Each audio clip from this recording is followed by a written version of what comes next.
The main facts about the Vietnam War.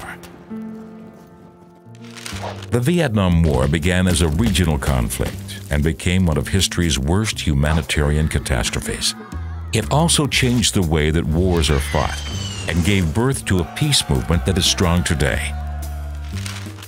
Since 1954, a proxy war had been brewing in South Asia. Communist guerrillas backed by North Vietnam, the USSR, and China, known as the Viet Cong, had been fighting the Western-backed South. The Viet Cong wanted to unite the country under one socialist flag. With the forces of the South losing the war and fearing communist expansion, the USA entered the conflict to help fight the Army of the North. The fighting quickly escalated, and successful operations turned the tide of the war in the Viet Cong's favor. By 1967, there were more than 500,000 American troops in Vietnam. In the USA, the anti-war movement was growing.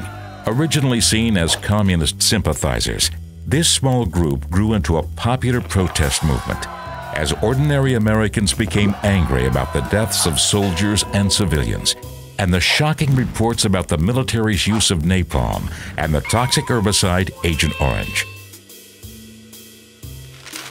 After the deaths of 4 student protesters in 1970, public opinion turned against the U.S. government, and it found itself fighting a war on 2 fronts.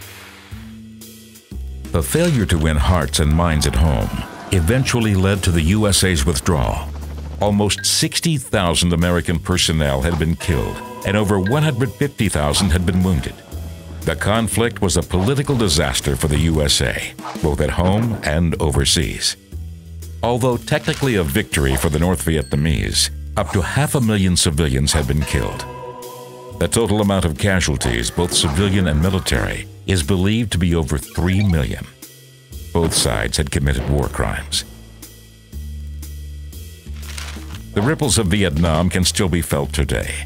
Such huge losses mean that, even now, the USA is unwilling to commit ground troops to conflicts. But if one positive lesson was learned, it was that ordinary people would no longer tolerate the loss of innocent lives in their names. This is a direct result of the peace movement that lives on throughout the world today, stronger than ever.